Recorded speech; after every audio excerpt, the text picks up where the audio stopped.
How's it going? This is Josh Mason, just as Josh Smith, and we're here with the Black and White Podcast.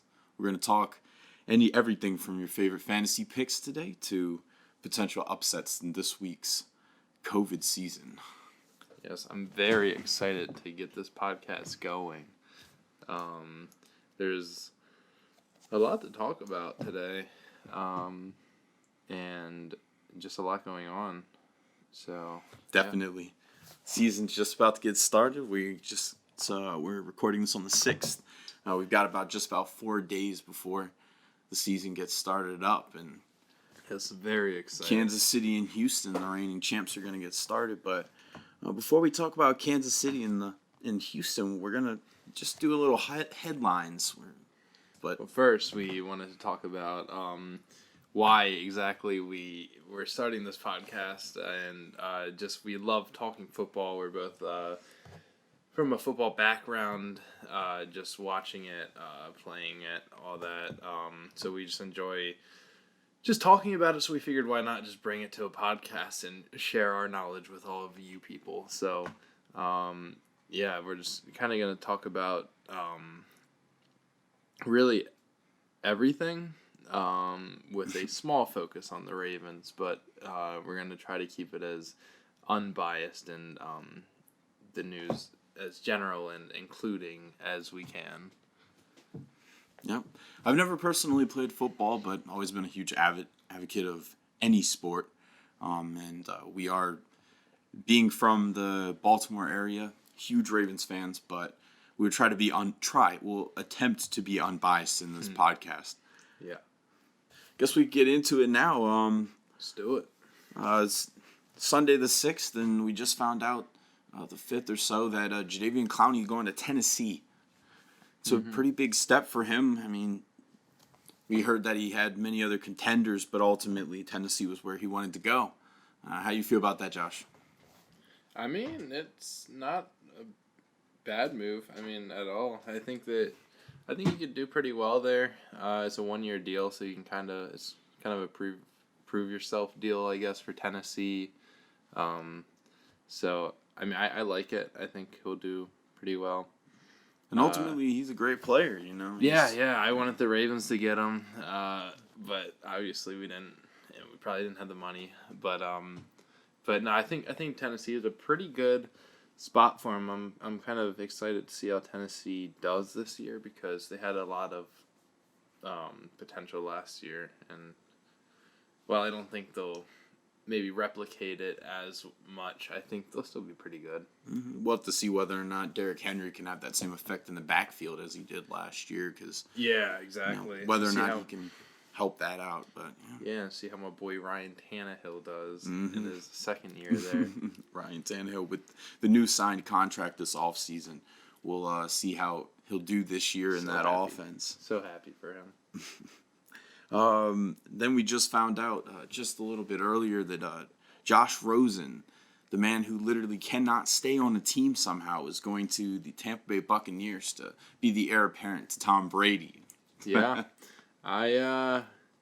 It's not a bad move for the Buccaneers. He can sit behind Tom Brady for a year or two, because he's a temporary fix. So it's not awful. Josh Rosen hasn't really had a legit chance yet, I feel like, with a decent team, and Tennessee's not a bad team for him to be at. So the Buccaneers. I think it's a pretty good fit if he can, get playing time eventually. And it's safe to say he beats out Blaine Gabbert. The backup there, Josh Rosen shows way more potential than Blaine Gabbert probably has in his career. And if with Tom Brady getting older, if he gets injured, I think he's a very good backup. I liked the move. I thought it was a solid move. I think it's a very low risk move with potential to maybe he shows more potential.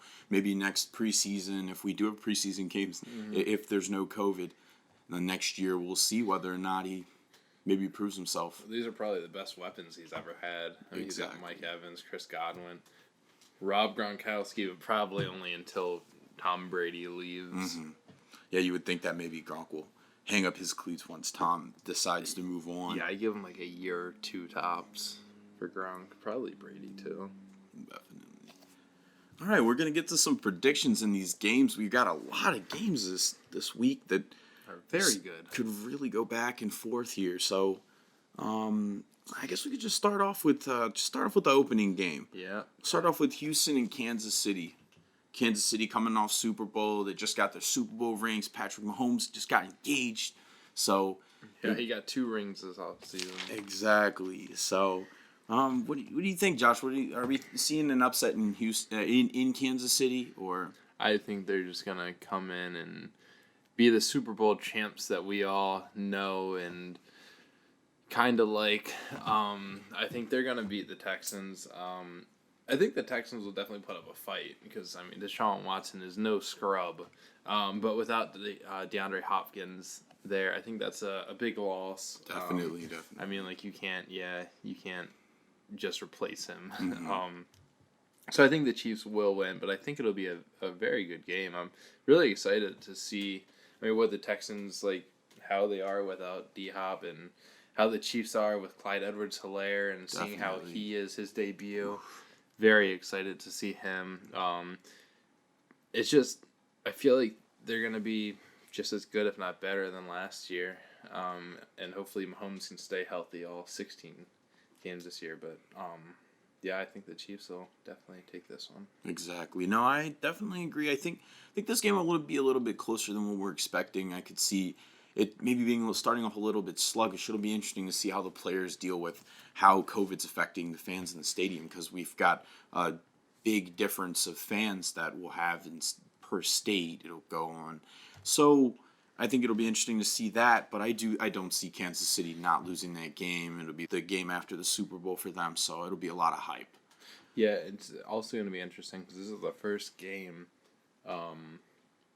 with COVID and everything. There was no preseason. It'll be really interesting to see if there's a lot more fumbles or if there's a lot more injuries, just because players haven't really been hit that much this offseason. Definitely. So their bodies aren't Been seeing a lot of soft tissue injuries lately with Carson Wentz, and Lamar Jackson just got one about a week or so ago. So it'll be interesting to see in this game what happens with that, if there's any significant injuries or anything. Hopefully not, but this is one I feel like will kind of show us what to expect with the future games. So yeah.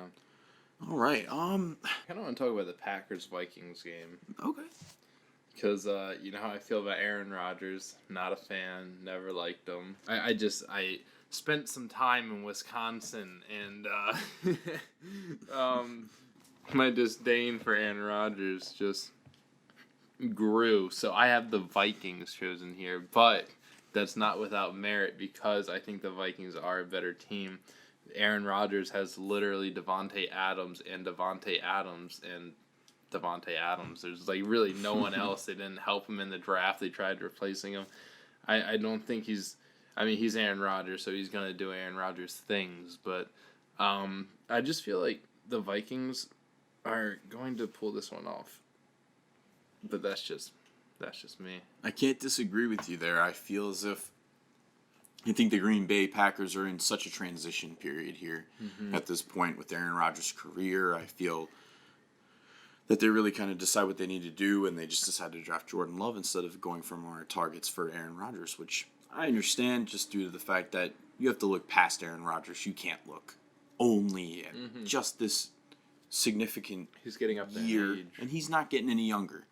But I think that you maybe did him a great disservice not giving him the weapons that he would be able to get to. Oh, most definitely. So I think that we'll see this year. I think Green Bay it'll be interesting to see if Green Bay really pushes themselves more, and Aaron Rodgers kind of takes offense to the fact that Jordan Love was drafted. Yeah. I don't know. I think he will. I think he'll really respond. Ultimately, I do see Minnesota winning this game. I think that with the addition of Ngakoue and Hunter on the left and right sides, it's just going to be too lethal. Their defense is just going to be very brutal, hard to beat. Yeah. Great. Minnesota's a great team. Whether or not they take the next step again this year, Kirk Cousins remains to be seen. But the Vikings only go as far as Kirk Cousins takes them. They have the talent to go pretty far, but Kirk Cousins, I feel like, kind of is a deciding factor there. He definitely limits them. I mean, they had Stephon Diggs and Thielen like a year ago. Like, that's crazy. Exactly. And Thielen's still looking hot. Thielen's still nice. Seems as if he'll continue the ways he's been playing and continue to work as hard as he can to get the team in the win column, really. I love Adam Thielen. Game I like to talk about is New York, the Jets, and Buffalo. I'm interested with this game because it seems like such a game where you're like, maybe Buffalo will just probably put them away. New York's a little injured, but especially their linebackers. Patrick Onwuasor out for a while. Yeah. We'll see what happens with C.J. Mosley, and in general, they just lost with the loss of Jamal Adams. But I think that the Jets have a little bit more to fight for here. I think the game will be a little bit closer, but I think Buffalo will prevail. Josh Allen looks like he's going to be really good this year, so. Yeah, I know. I chose the Bills as well. You got Josh Allen with John Brown, Stephon Diggs, like, I mean, just those three alone, I'm just like, that's better than anyone on the Jets, like, right now. I feel like the Jets are just same problem as last year, injuries. Like, they're this team that looks like they should be pretty good. Because last year, I thought they were going to be a pretty decent team, but then they were just plagued by injuries. And this year, it just looks like they're starting the same way they did last year. And it seems as if the players are a little bit displeased with Adam Gase as well. So and it's like, it seems like there's stuff there that needs to be fixed. They can't catch a break at this point. Injury after injury, it seems for them. Yeah, it's hard to fight the injury bug. One upset I feel as if, I don't know, people may be angry at me, especially since we're close to Baltimore. We're close to Pittsburgh, but I have New York beating Pittsburgh. I think that New York is I think New York, the Giants, the football Giants. Let's say the football Giants. I'm not going to talk about the Jets anymore. We've gotten out the way that they're definitely the worst team in New York at this point. But the Giants, I believe, are on the upswing. I see Daniel Jones playing well, Sterling Shepard, and all these men are poised really to make a real big step here. Daniel Jones has the opportunity to lead this team, especially under new coaching. Yeah, it's funny that you brought this one up because this is one that I did not make a choice earlier on because I think this is going to be a really good game and it could easily go either way because, like you said, I think the Giants are going to have a pretty decent year this year. I think, like, with Daniel Jones, Sterling Shepard, Saquon Barkley, like, they're poised to have a decent year. I mean, Daniel Jones showed, like, a lot of, like, good things last year. At the very least, do better than they did last year. Yeah, he showed. Would think. Yeah, they had a lot of injuries last year too. So. Yeah, and like he showed, like Giants fans a reason to be excited for him. Pretty much, I thought, and like, I mean, if I'm a Giants fan, I'm happy with him as my quarterback right now. I'm really excited to see what he does this year because I think he could definitely grow a lot this year. Yep. So I didn't want to be biased, but I kind of wanted to make them one of my picks as well, the Giants over the Steelers, because I think it could definitely happen. It'll be interesting to see how Big Ben is and, Juju Smith-Schuster and all of them. Yeah. I don't think Pittsburgh's going to be bad this year. I really don't. I could see Ben bouncing back to some form if he actually got over the injury and also maybe has gotten a little bit better shape. I could definitely see Pittsburgh making some noise and kind of pushing around Cleveland and Baltimore and maybe even beating out Cleveland for a spot if it comes down to it. Yeah, like I said with the Vikings, that they'll go as far as Kirk Cousins takes them. The Steelers, I feel like, will go as far as Ben Roethlisberger not getting injured. As soon as he gets injured, I feel like their hopes are dead. And I feel like he's so injury prone that it's almost a guarantee at this point. But exactly. We'll see. And they just cut Duck Hodges, so he's out of the picture at this point. Yeah, I know, it's shocking. So we'll see how they do with their backup quarterback situation. Yeah. A game that I'm very excited for is the Buccaneers and the Saints.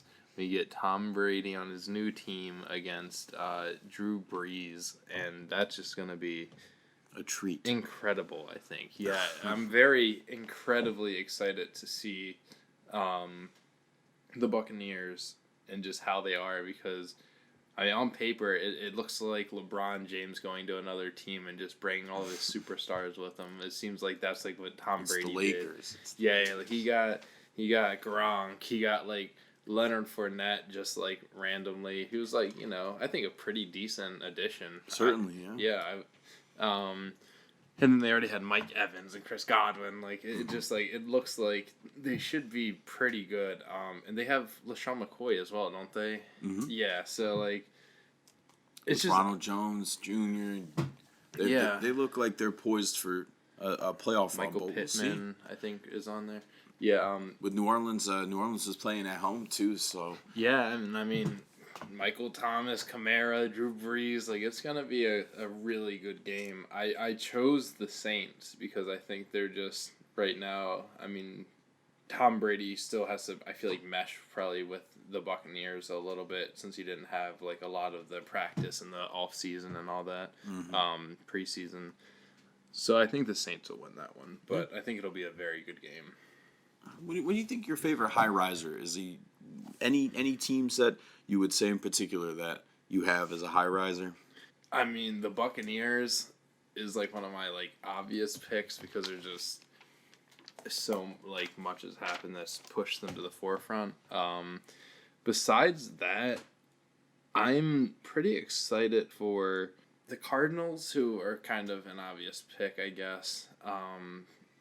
With Kyler Murray and his development and D-Hop, and I think that they could be pretty good. I know Ravens fans are gonna hate this, but my favorite high riser, I would definitely say, besides the Cardinals, is probably the Washington football team, aka the Redskins. I almost said them. not a huge fan of Dwayne Haskins just due to the University of Maryland unfortunate connection in the past. But I really like his development. I think that with Alex Smith behind him, I could see them make great progress this year. Terry McLaurin looks like he's really poised to really break out and turn into a true number one receiver. And with Gandy Golden, they drafted, and Antonio Gibson. Unfortunately, the Darius Geis cut, and also Adrian Peterson hurts, but I think they have enough players in their depth in running back and receiver that they could really make some noise in the NFC East. They really could. I could see them being either second. I could see them. I mean, really, I could see them. Sky's the limit for Washington if Dwayne Haskins can really take that next step. It's the same really with. It's just the same with the New York Giants, really, with Daniel Jones. If you have the quarterback take that, the quarterback is always the biggest piece of the offense. If the quarterback takes him, then they'll do good, but they'll do well. But if not, then yeah, I it's gonna be interesting to see where Washington ends up because like that division was like one of the worst last year, but this year I feel like it's one of all the teams are kind of up and coming almost. Like definitely the Washington is up and coming. The Giants definitely up and coming. The Eagles, I mean, if they can stay healthy, they're pretty good. Carson Wentz, yeah. And then, of course, the Cowboys, who just look like the clear winner right now. Or you would think every year. On paper, yeah, but exactly. Every year. They tend to choke, and, I mean, with all these teams being kind of up and coming, I mean, they present a chance to threaten the Cowboys. Like, you never know. One of them could be way better than what we think and could threaten them for the crown. But yeah, I'm very excited to watch Washington and see how they are this year, especially with Ron Rivera. I really like him. So the whole NFC East is kind of up for grabs. It seems it's probably one of the most wide open divisions in the whole entire NFL. Really. Yeah, last year no one wanted to win it. This year, this year we'll see. We'll have some more competition for sure. Definitely. Let's we're gonna get a little homer here. We're going to start talking about the Ravens. Just for a little bit, we'll step into it. So if you podcast people maybe don't like the Ravens, you might want to just turn it a little bit lower, but you still want to listen to what the volume up. Get to know who's going to beat your team. We're going to talk about the Ravens coming off of one of the best years of our existence, really, yeah. In 14-2, finished off. Lamar Jackson MVP on the face of Madden 21. We'll see how the Ravens respond to the first-round playoff exit. It was an unfortunate first-round playoff exit by none other than the Tennessee Titans we spoke about earlier. It was an amazing year with one of the most anticlimactic finishes where we just bulldozed through competition, winning just so many games in a row. What was it, like 12 games or something? I don't know. Or I don't know how many games. But and then reaching the Titans in the playoffs, and for the second year choking. But I think that's our last year. I don't think we'll do it again. So what are you saying? What's our record this year? Our record this year? I'd say at our worst, I think we'll go 13-3. I don't think our schedule is.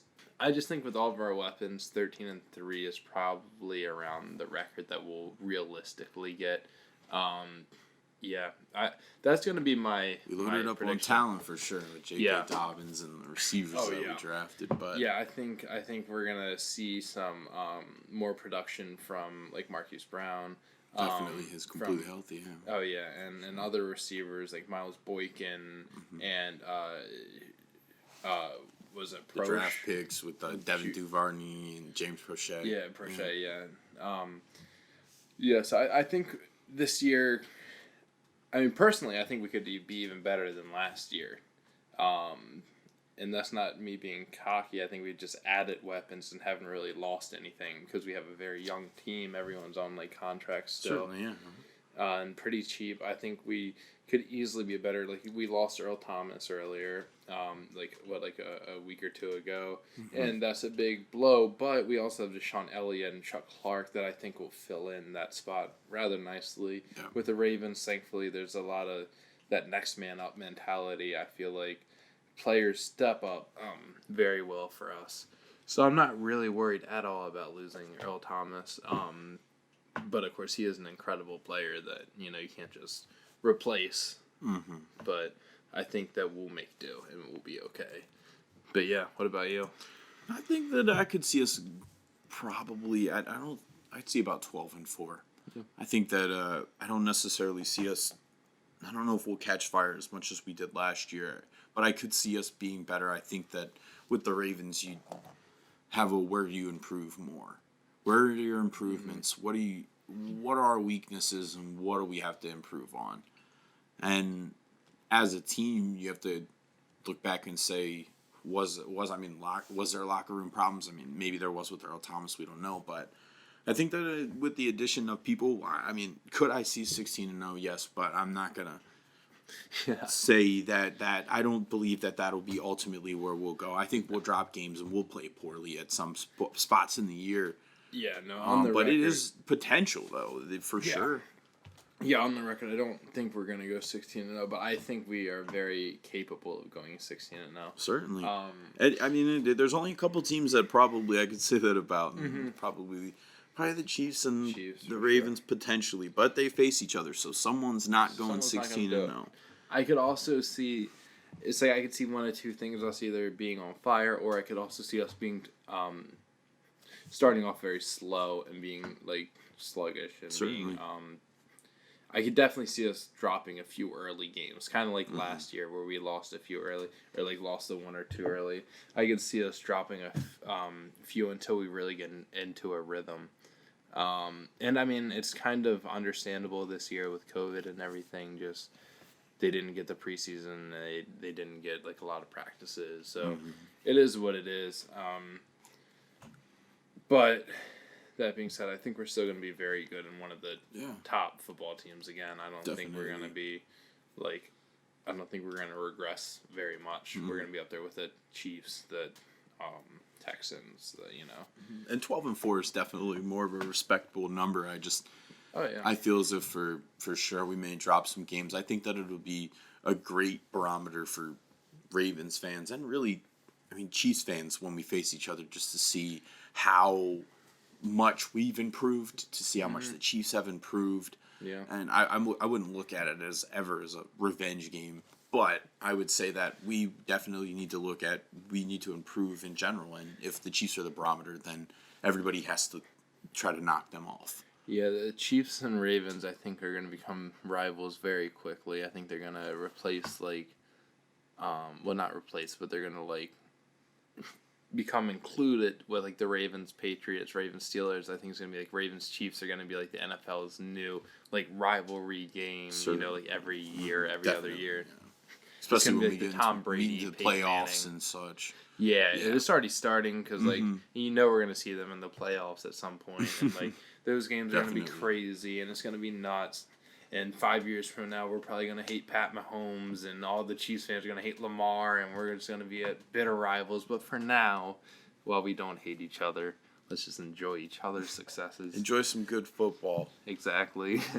I can't wait to face them. I think it's gonna be a lot of fun. Yeah. And we both added running backs, so Yeah, exactly. Both flashy running backs. Yeah. Maybe lost a couple players, but nothing crazy enough to think that the teams will be worse. Yeah. But speaking of getting a little bit better players, I would talk about the Ravens. I was going to talk about more of a biggest impact player.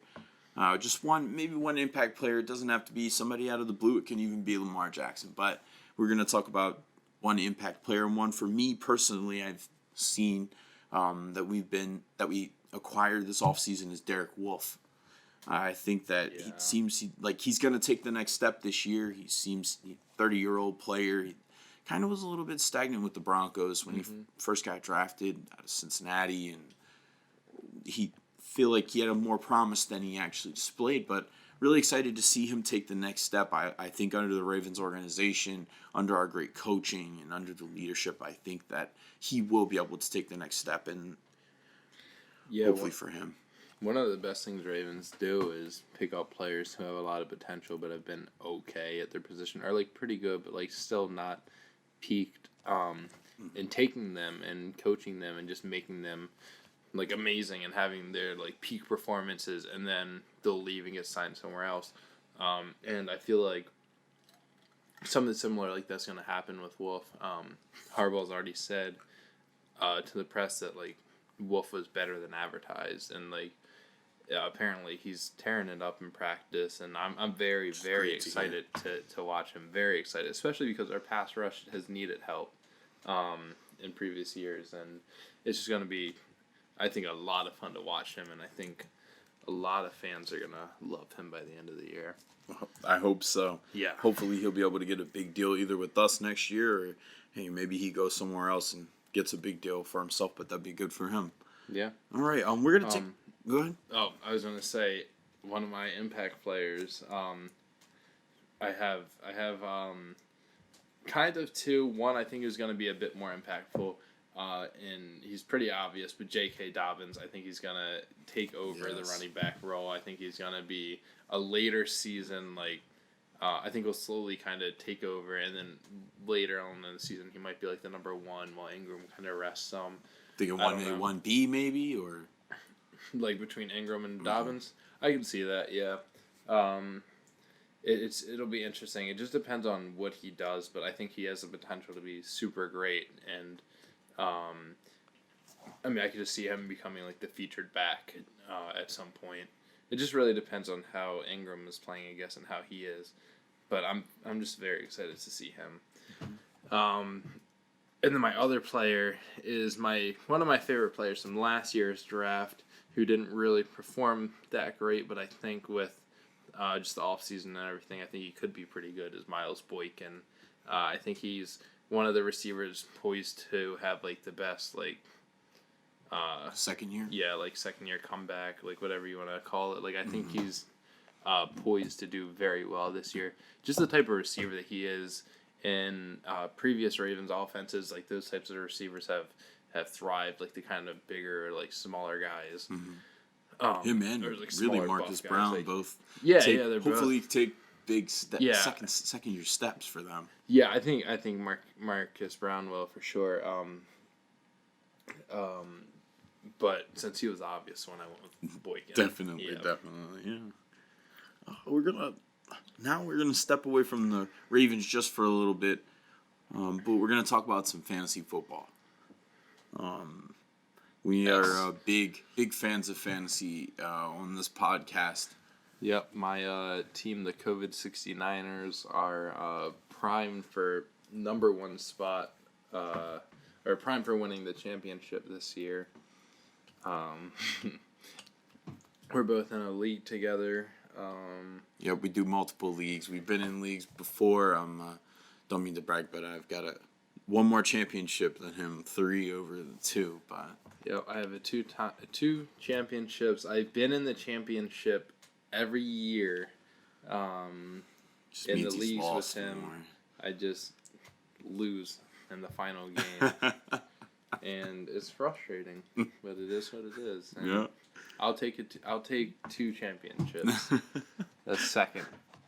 Well, we can get into this. So, who do you think's going to be the highest scorer in fantasy besides Christian McCaffrey? We know Christian McCaffrey is going to have probably an incredible year in the new offense with Teddy Bridgewater. But who do we have besides Christian McCaffrey that's going to make an extreme impact? It'll be one of the higher scorers in fantasy. I mean, the obvious I think is Lamar Jackson. I mean, he's a quarterback. He runs. He's scoring points for you in the air, on the ground, touchdowns. He's one of those, like, I never consider quarterbacks, even Patrick Mahomes, like last year, I never liked taking them, like, too early, but Lamar is one of those that I thought, like, maybe he's worth it just because of how good he is. But that being said, in our own draft, I valued him at like a 3rd pick just because of quarterbacks and how much production you can get out of them. Yeah. So he's like probably going to be either the top scorer or like one of the top, like with Christian McCaffrey. But it's just like, since he's a quarterback, it's kind of like how high do you value quarterbacks? But yeah. That would be my guess. Oh, I think I have a little bit different of an answer, but I'm going to say I've been hearing some disrespect on Stephon Diggs' name, and I need to clear this up right now. Stephon Diggs is a great receiver, and I think he's going to do much better underneath the Bills' offense. No disrespect to the Vikings, but I think that Josh Allen looks like he's going to do a lot better this year, and it seems like Stephon Diggs is due for a huge breakout year. He's had great years before, but I think this is where he'll really solidify himself as a number 1, since he's always kind of played second fiddle more to Adam Thielen, especially since Adam Thielen came through and I feel like it was the they other were way. equal. Well, yeah, equal, I guess. Yeah, so I think he'll take his next step. I think he'll just do better as far as fantasy numbers. He'll probably get a little bit higher targets and maybe more in the mid-range. Yeah, because he has their wide receiver 2 is John Brown. Exactly. Versus Adam Thielen, who was just like God. No disrespect to John I Brown, love because John he was Brown. a great player for. Oh, he was a good player He for the Ravens, but definitely. in general, I think Stephon Diggs could really solidify himself as the number 1 guy and get those targets that he probably is wanting more consistently, because he was a little annoyed at times in Minnesota for sure. with the targets and the rate of targets, and especially compared to Adam Thielen. Yeah, for sure. Another player that I'm really looking forward to, who I drafted, so I'm going to be talking highly of him until he has one bad game. Clyde Edwards-Helaire. Is this your favorite rookie that you think he's going to do the best out of any rookie this year? My favorite rookie that I drafted is between him or J.K. Dobbins, because I think J.K. could be a good late season, like, playoff push stash. Clyde Edwards-Helaire is going to be more of an immediate impact. So I'm torn between both of those being my favorite, just because J.K. Dobbins, I think, could put me in the playoffs late in the season. Just kind of give me that push, because I think he could be my running back 2 under Clyde Edwards-Helaire. So I guess Clyde Edwards-Helaire is my favorite rookie that I drafted, because I really, really wanted him in our draft this year, and I took him at 5, which, it's right around where he was going. But, yeah, I think he has so much potential, and, like, if he lives up to any of it or most of it, like, he could be just, like, an incredible pick. And I'm hoping. We'll have to see how he does this year. The sky is the limit for Clyde Edwards-Helaire. Yeah, he could. I'm just hoping he's not one of those infamous busts that like everyone gets super excited, and I don't think he will be. Especially with screens and Chiefs offense. He was like a pass catching back, and like he's lower to the ground back, but he definitely could make a huge impact to this year. Yeah. Sure. I think his potential puts him worth drafting at that position. With J.K. Dobbins too, I think it'll be interesting to see how much he takes over the role. It's with Mark Ingram, I feel it's more of I think it's a more fluid situation than some people may want to believe with Mark Ingram, because I think he has a lot of respect for the organization, and he knows that they didn't just draft J.K. Dobbins to sit behind Mark Ingram his whole career. So I think it'll be interesting. I think J.K. Dobbins will definitely thrive, and he'll thrive. So he'll get those fantasy points. He'll probably be the number 2 at least to start off, and he'll get those fantasy points down the road that you're saying that may be able to push you over to a championship. Maybe like week 10, week 11, like if he gets like made the starter. Something happens to Ingram possibly. Because Ingram's not getting he's younger. Older, so like if something happens to him, Dobbins takes over. Like I just feel like he could really be like a push like in those late weeks, especially with like injuries happening like to other people like on your team and stuff. I feel like he's just a good one to have. But yeah, both of those rookies I'm very excited about. Do you have a favorite rookie that you drafted? I would say mine was probably be CeeDee Lamb. Yeah, I think he's a really good player. I think it depends how much Dak Prescott can get him the ball. Yeah. Especially with Amari Cooper there, Dallas has a lot of good targets, especially when we're talking about fantasy relevant targets with Zeke out of the backfield with Amari Cooper. That was my only thing with CeeDee Lamb. Was like I liked where he was because of just who was throwing to him. The team or like receivers there have been pretty decent, but there's just so many people that can get the ball right now. It's just, can he make a name for himself? And I mean, he very well could. Everybody's got to eat, but yeah, I could see CeeDee Lamb more as a breakout because I think Amari Cooper. Isn't he injured right now? Or something. I think he's got some kind of injury. I could be wrong. There was some reason I didn't draft him because Amari Cooper is one of my favorite wide receivers. I adore Amari Cooper. I love him. And I usually draft him, but this year I didn't. And that's why I would probably say that I like CeeDee Lamb even more, because then you would think CeeDee Lamb's probably going to be pushed more into a role, especially with Gallup there. Gallup seems like he's going to be more of a slot receiver. I believe Gallup actually outperformed Amari Cooper last year in fantasy, surprisingly. So especially with Cooper with his injuries, Cooper hasn't had the most clean slate. So maybe CeeDee Lamb slots in there and gets some more catches. I could see him. I think CeeDee Lamb is a very good receiver to kind of stash away and just wait, because he could emerge as one of Dak Prescott's favorites. It just depends on how well he runs. And although a rookie, he's got the sky's the limit. He's a good route runner. He's fast. He's taller. I think he'll be a great target for Dak. And it was a really good draft. That he fell to Dallas at that spot. Yeah, for sure. I'm also excited I have Pittman Jr. on my team. Just excited to see if he emerges as a Tom Brady favorite. I know there's a lot of competition there as well with Mike Evans, Godwin, and Gronk and Fournette, and but just a decent stash to kind of wait and see if he can maybe be like a flex player. Yeah. But who do you think is going to be the biggest bust? I could see the Aaron Rodgers being a potential bust. I think that with the Packers, they have potential to be a really good team, especially with Aaron Jones and Devontae Adams, but that's it. Yeah. If Devontae Adams is put on lockdown, you're going to have Lazard, I believe, and some other receivers that are always serviceable and have been serviceable for Aaron Rodgers, because Aaron Rodgers elevates receivers to another level. But you're going to need more receivers after that. So I could see Aaron Rodgers taking a big step down in fantasy. I don't think that he'll be a bad fantasy viable option, but I do think that he'll be more of a quarterback too, maybe even a pickup that you may want to wait a little bit, maybe more in the season if they're down more points and he may be needing to throw more. Yeah. Yeah.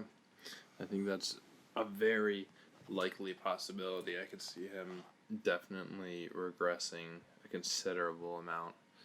But I think we'll see how this season goes. I think this season be an interesting season to see how COVID affects the season, especially with, like I said in the beginning, with less fans and everything. But so we'll see. This is turning out to be a really good season. I'm excited for the season that's upcoming, and yeah, we're 4 days away. When this comes out, it'll probably be the day of the game, so it's gonna be great. I'm very excited for this season. It's gonna be real interesting to see how, because it's gonna look very different from previous years, obviously because of COVID and stuff. But thank God it's happening, and I can't wait to watch. I'm going to be glued to my TV every Sunday, Monday, and Definitely. Thursday now, and I can't wait. But thank you for listening. Thank you if you got through the whole entire podcast. Thank you for listening. We appreciate you as listeners. Yeah, for sure.